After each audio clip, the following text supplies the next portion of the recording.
Good morning, Bitcoin. My name is Thomas Hunt, and this is Proof of Work. Proof of Work is a show about the people behind Bitcoin and how they got here. Today, we're joined by Max Hillebrand. How's it going, Max? Well, I've enjoyed the conference so far. It's been awesome. As always, great people here, and hooking up with the family, the Bitcoin tribe, that is always a delight. Well, we're going to start off with everyone's most favorite and familiar question. Max, what was your first computer? Well, I actually don't know the specific model because it was like this old thingy with it was the computer down there, screen, the big screen, giant screen, right, and keyboard. It was the family computer. We just had the one lying around, right? But I remember there was a Windows 97 operating system, so that was fun. But yeah, don't know the specific version. But so what did you do with the computer when you got it? Well, the coolest thing that there was a flight simulator on there. And we had like a separate joystick, right? Yeah. And then we did the flight thing, and it was actually pretty cool. And I was always trying to do loopings, right? But it was like just the and it had nice explosions and like graphical effects like that. Shame was that if you flew into buildings, which of course everyone does, there was no physics. You just flew through it. So I mean, it's a shame. So you were playing games, and then you played other games. Did you do any programming? What kind of things did you do with the early computer? Unfortunately, no programming. That's still something that I didn't really get around too much. But I just used it for I guess accumulating knowledge and doing research, because I mean the internet is awesome, right? Anything that you want to know. So you had the internet on your first computer. Isn't that awesome? Awesome for you, but what about the rest of us who suffered through dial-up and little BBSs with a little bit of information and a little bit of information, and you get to the real internet and there's a lot of information, but it's still very early. So none of that for you. Just turn the thing on. Power up, what'd you have, Internet Explorer? Oh yes, it was a Windows shit show, of course, and that was horrible. Yeah, that was horrible. But yeah, no, you find the information you want to find, and you poke around and you learn stuff here and there. Was great, yeah. And did you stick with computers? Were you just learning about them all the time, or did you maybe go back towards another discipline or something? Well, yeah, no, I really didn't get too much into the tech. At all. Unfortunately, well, somewhat. Did some really basic HTML for like websites and like not much. But yeah, it was really just for me a tool that I used for other stuff, not really for building more tools. And then you knew about computers, you knew about economics, maybe you're studying in school. How did you find out about Bitcoin? Well, the first time I heard it in 2012 or 13 at a school presentation where a good friend of mine, he was buying drugs on Silk Road, because obviously, right? And I was like, oh, this is awesome, right? But I mean, I got it, but I didn't really go too much into it, which is kind of a shame, right? But well, of course. And then I still remember that day, like precisely, there was February 24th, 2016. Where I then watched my first video by Andreas Antonopoulos, right, contributor to WorldCryptoNetwork. And it was by far the best video about Bitcoin ever produced, right? It was the Sewer Rat and the Bubble Boy, which is such a great video. And that was like just a couple months before he released, like end of 2015. And like it clicked, right? And then I just fell down. I think on that day I watched like hours of Andreas. And I was like, oh, this is good. And so the next day I registered at the exchange, no KYC, thank God, and then bought the first Satoshis, and that was the start of the rabbit hole, and been falling down ever since. Now, what problems did Bitcoin solve that interested you specifically? Freedom, I would say. Bitcoin is freedom, and I'm a freedom maximalist. So to say, and thus for me, I understand the immense importance of individual sovereignty and the ability to not get stolen from, right? To defend your property rights, and just the importance of property rights itself, and that was of course like the main thing, right? But then especially for the economic side, I thought you were going to say stopping inflation first, but you went more towards freedom to accept, freedom to send, right?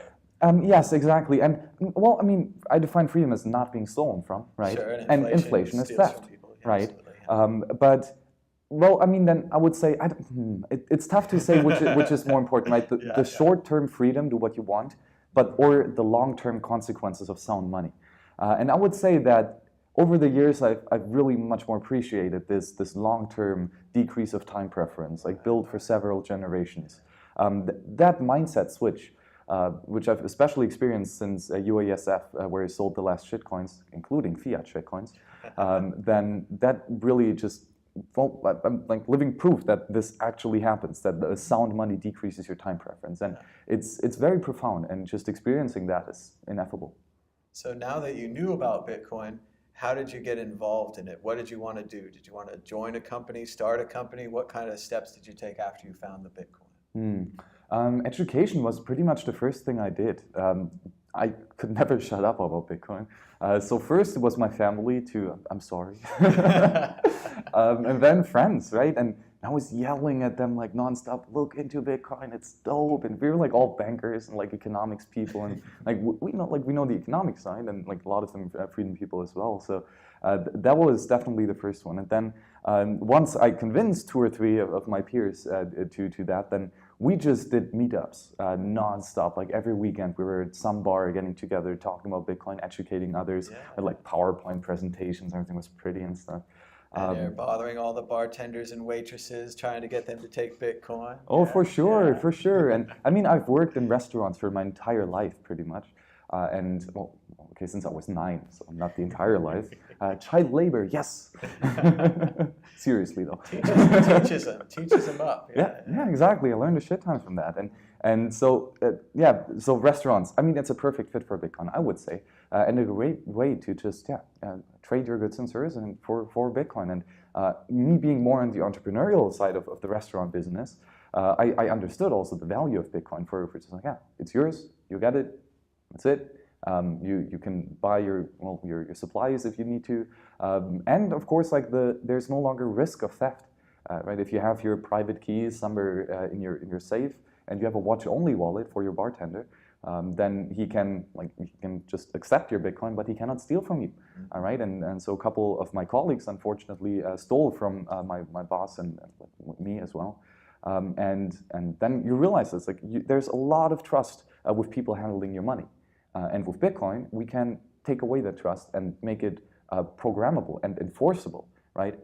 So that was really then how we realized that how important Bitcoin is for entrepreneurs. Well, and that cash register is part of a whole system that has to be upkeep, whether it's a restaurant or a convenience store or whatever it is. Like you're saying, employees go in and out of the till, you have to count the till goes in the safe gets too full, got to take it to the bank, guy gets robbed on the way to the bank, loses the money, whatever. That's a huge problem. Safe gets robbed, huge problem. Till gets robbed, huge problem inside or outside.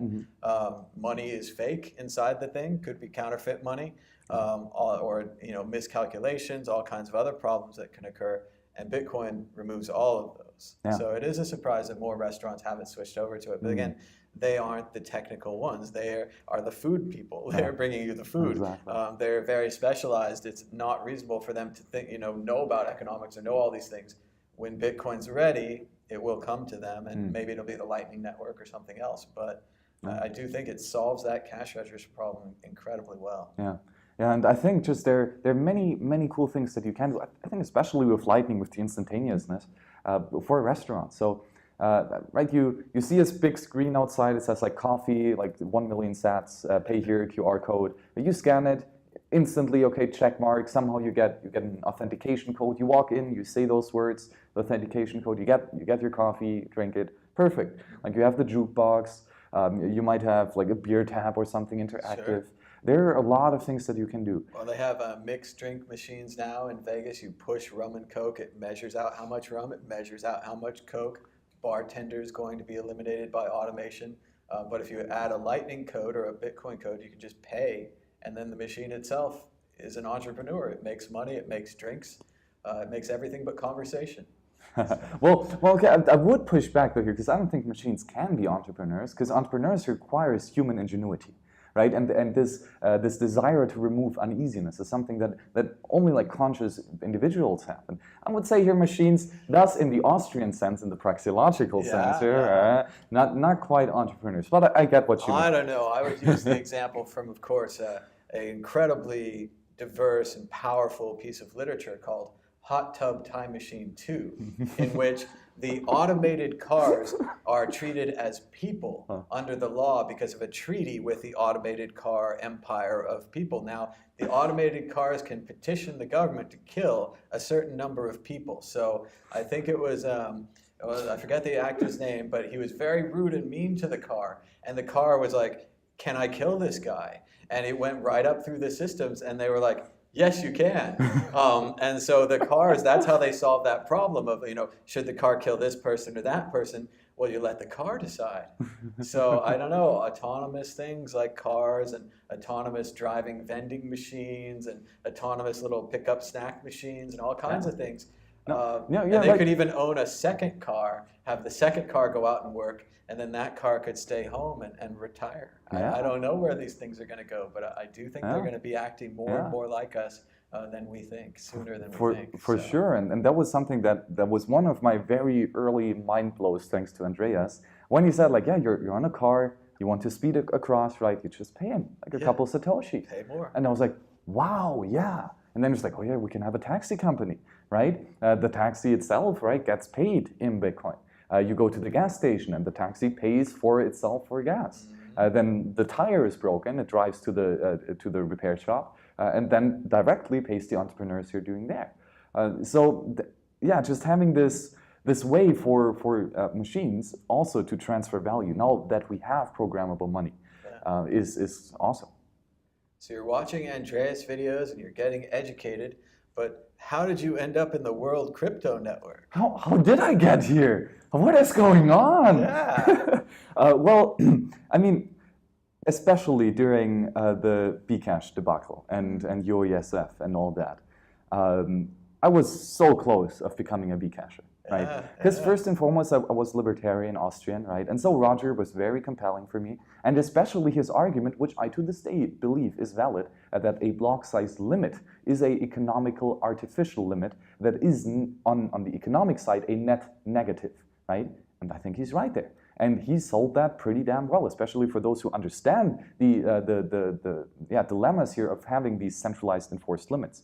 Well, centralized enforced limits, but and that was really close to getting me. And so, especially like your shows for, what was it Scaling Bitcoin? No. Yeah, I did like Scaling Bitcoin with Mad Bitcoins. I felt like we were going off a cliff. And I was like, why are we going off this cliff? Let's talk about it first. If there's any kind of solutions that can be found, and I talked to Roger and I talked to the other side, and I got some criticism because I let Roger talk, but I wanted his best view. I wanted whatever he had, the strongest argument. And then I had Peter Todd on the next day, and he just like ripped Roger to shreds. And Roger never came back on for another interview. And maybe I could do one, but I don't know how good it would be. But yeah, everyone else I talked to who wasn't Roger was like, technically this just won't work. Like technically we can't keep making it bigger. The airplane gets too heavy. Like we're flying around the world all the time. We're never stopping. And if the airplane is too heavy, it's not going to work.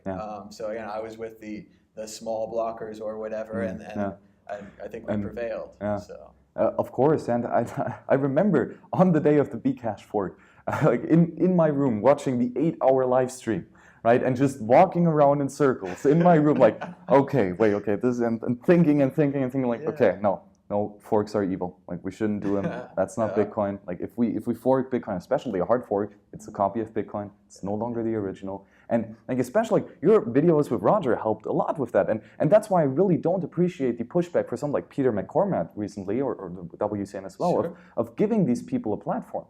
Because I think that's extremely, extremely valuable, especially when you then are critical with their arguments and do something like you did, give them the platform, let them make their strongman argument, and then rip it to shreds like you did with Peter. And like Eric Lombroso on the shows was insane, right? So I think that is a much better approach than trying to silence them, ignore them, which of course, like after you've done it a couple times, I'm not going to watch any video from Roger anymore because it's just the same points, right? But I needed to have these this comparison of what is his argument and how does it hold up against others. So yeah, I'm all for that. And then later on, you started calling in to the Bitcoin talk show. I was doing you could call in from Skype and phone number, and I still do it every once in a while. But yeah, anyone could call in, and Max started calling in. He was Max the German, and he knew all about economics, and he spoke really well and had good things to say. So eventually we started having you as a co-host, and you could come on, and then we could take other phone calls, and you could interact with the phone calls, and then eventually we let you start making your own shows, and then you just went crazy with it. You just went everywhere, right? I mean, and I remember the first real series that we did then after these call-in shows was at the Mises Institute, right? Where it was really gracious for getting the scholarship there, and was an outstanding week. I learned a lot, and just doing these videos really helped starting out, because it was a topic which I was really well versed in, and I understood all that. And I could focus then on trying to refine my message on how to sell liberty in Austrian economics. And that helped a lot. And then afterwards, right, you get more and more into it, and it's been such an unspeakable ride. Like it's only been 7, 8, 9 months or so, like June 2018.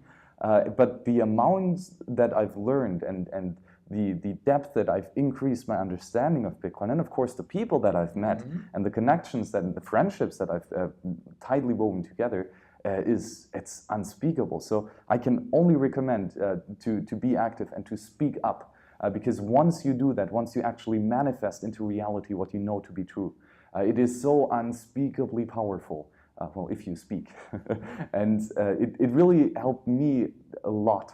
And it's such a fulfilling work, and that's, I think, why I just do it nonstop, because not only do you yourself learn an incredible amount, but you help others and you raise others. And just especially then coming here to conference, and you know that as well, is the feedback that we get in person of like people just really heartfelt saying like, dude, thank you so much. Like serious, important people, and people who work hard at their jobs, who like make code and stuff. I mean, we make fun videos, and it's kind of goofy sometimes, but no, these really serious people come to you and thank you for doing the goofy videos. So it's really nice.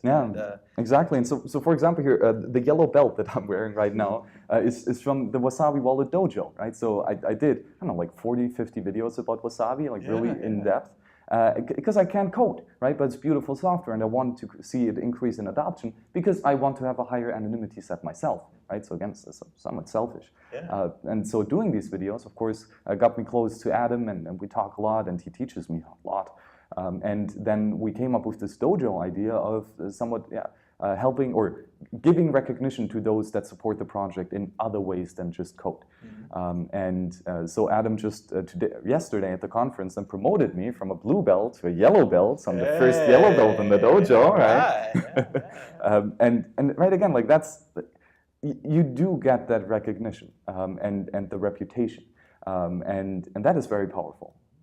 Well, and I think you took a big risk going through that door, going from just a caller or a passive person, not really participating, to putting yourself out there, and that you can educate people, and you don't have to know everything to educate people. You make mistakes.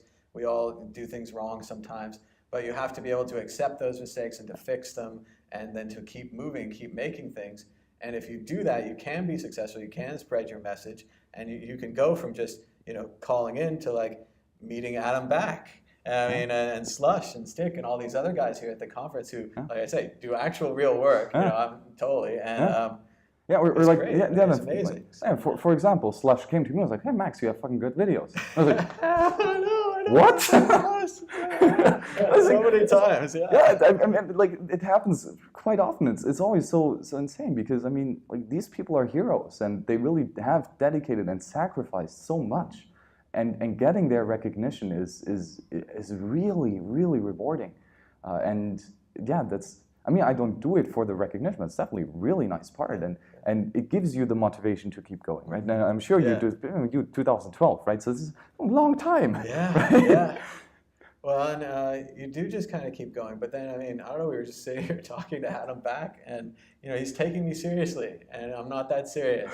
But I want to rise to that level. I want to do a really good interview with him. I want to really get his message out there and support his company and other companies that I support. And maybe they do things I like and things I don't like, but this moving Bitcoin forward is the idea. And to see it go from something so small and so kind of insular to becoming a larger community, and hopefully even larger in the next couple of years. We really need to get more normal people, more women, more, I don't know, economic minorities, other minorities, people who aren't involved now. I'd like to see them get involved. And the real problem is, the bankers are coming. And when they're going to get involved, they're going to roll in with tons of money and they're going to buy up the space. And we need to get as many normal people as we can into the space before the bankers come. Oh. And it'll be cool after then. I mean, it'll be a big thing. It'll be in all the stores everywhere and all the banks everywhere. And it'll be a totally different like movement or whatever. But anybody who gets in before that line has a really good chance of kind of self-sufficiency and the ability to decide what you want to do. Because for me, the money is not about like a yacht, although I like burning yachts, but it's about, or a Bentley or whatever that nonsense, Lambos, whatever the people are into. But it's about the ability to choose what you want to work on. And I want to work on this project. I want to talk about Bitcoin and other things. And maybe you want to work on Bitcoin too, and maybe you're a coder or you're a graphics guy or whatever you do. It's available and it's there for you, and it can give you the freedom to choose what you want to work on, which is, I think, one of the best freedoms and not something that's talked about much. So many people sacrifice. I used to work at a law firm for a long time, and I didn't, well, they did what they wanted to do, but it's not like I was politically supporting them or I was like fulfilled or anything. I was making money and I had insurance, and it was cool, but health insurance. But yeah, right. Now, I pay for everything myself, and I kind of don't make money, but maybe I'll make money. But at least I'm working on the thing I want to work on. Yeah. So that's the choice that I made. And I think like exactly that point of being here voluntarily. No one is forcing you to speak up. No one is forcing you to code. It's you do that, and further, like no one pays you to do that as well, right? Yeah. So, but that means that the people that are actually doing it are here because they understand why, and they value the freedom of others higher than their own short-term benefit. And that is such a, like we have so many sound ethical entrepreneurs in this space that really do treasure freedom and the sovereignty of others. And that is, it's so rewarding to be standing alongside with these peers and to build out this awesome liberating software. So like, for example, someone like Francis Pouliot, right? He has his ethics in the right place. He has a strong moral compass. And that then again is also then a level of trust and reputation.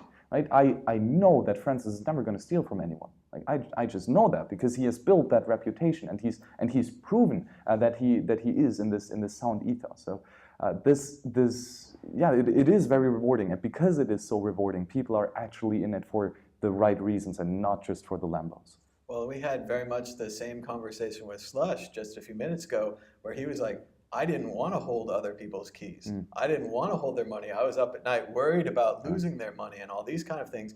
And that's why he was able to, do the mining and do the Trezor and the other things that he did to separate himself from those keys. Whereas maybe somebody else comes along like Coinbase and they're like, I do want to hold your money. No. I do want to hold your keys. That's fine with me. I mean, they'll do layers of security and they try to be as responsible as they can.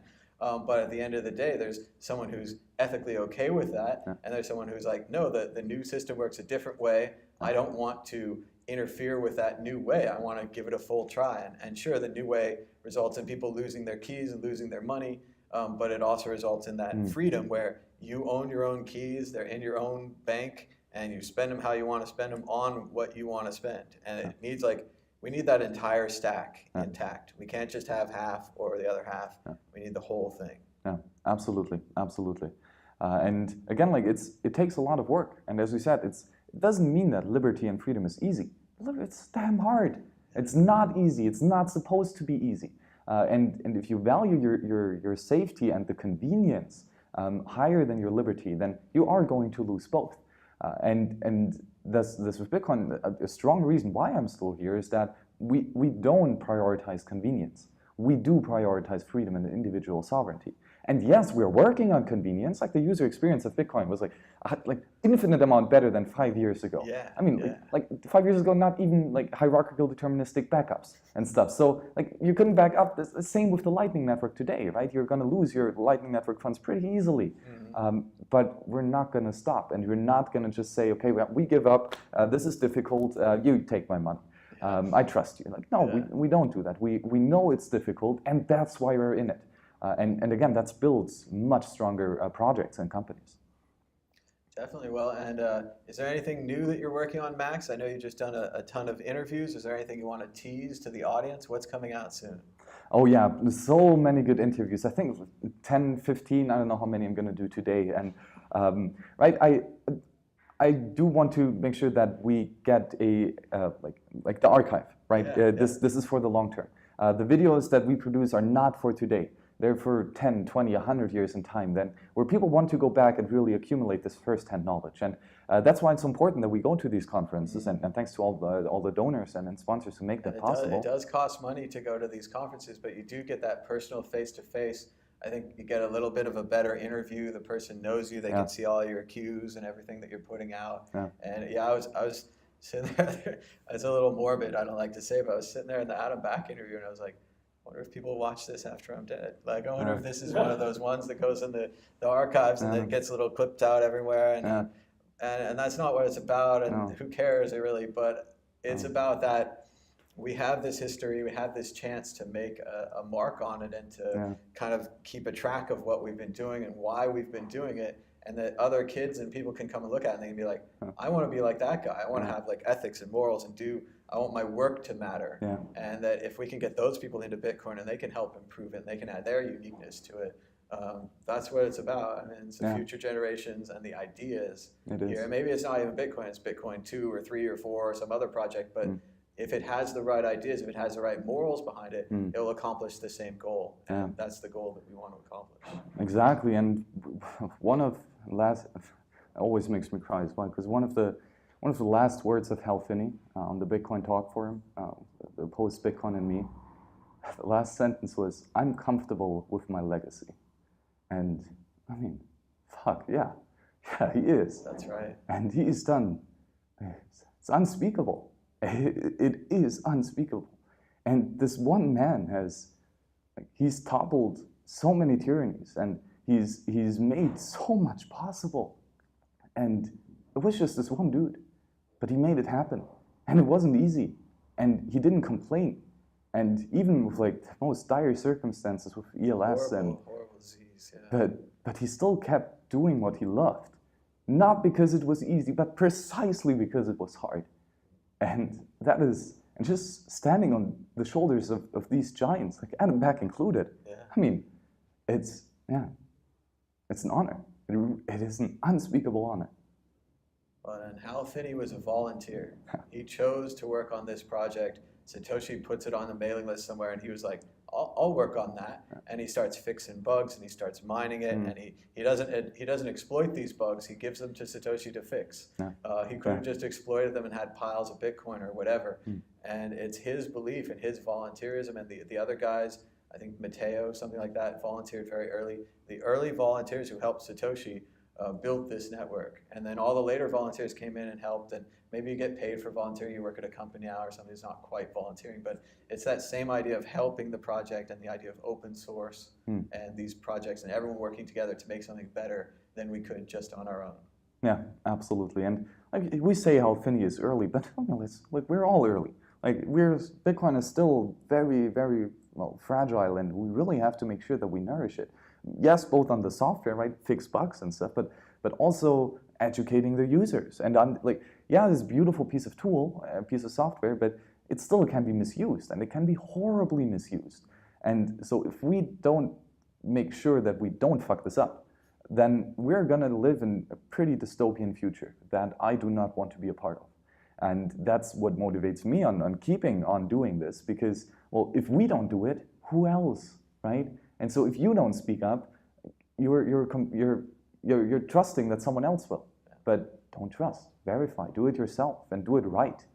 And so yeah, standing on shoulder on shoulder with you and all the other educators and of course coders and developers it's an honor. And it's not just an honor, it's damn fun. I mean, this conferences remind me, it's like, yesterday was so insane. I got here at 8, I left at 2 a.m. in the morning, and I didn't take a break. Like, it was just, we kept talking and talking, and it's not just like small talk, like, oh, what was the football, like the soccer game last night? Like, no, it's like the most high level, in-depth, like cryptography, mining, like energy, like philosophy, like everything.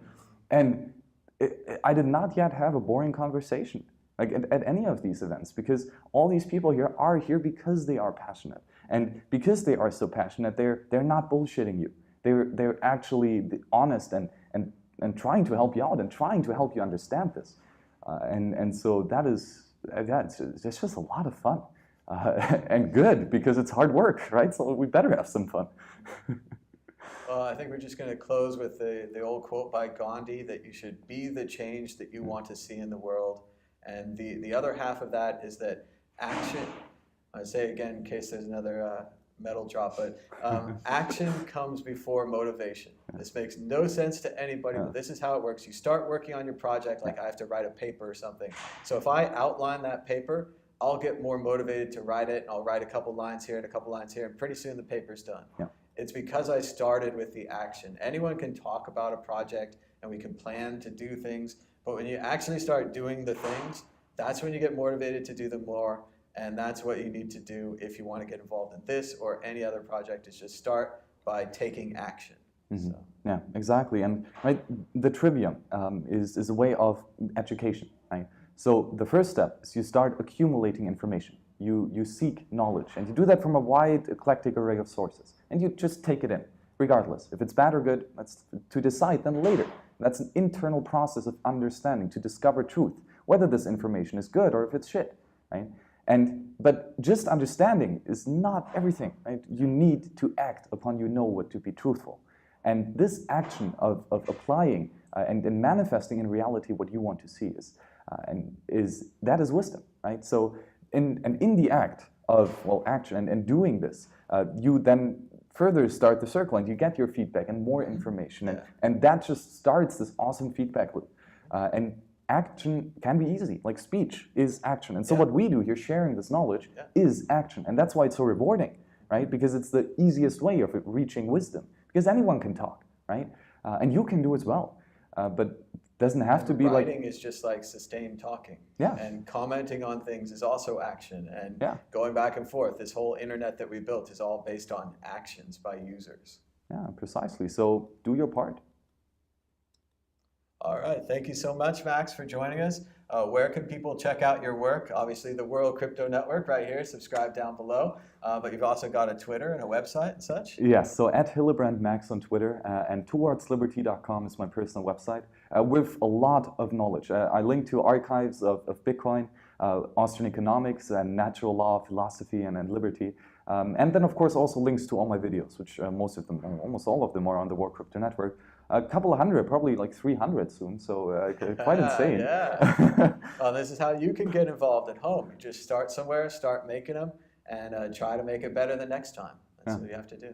Precisely. So yeah, Thomas, thank you very much here for having me on the World Crypto Network. It's an honor to be part of this archive and to help our peers to get educated and to reach Bitcoin wisdom.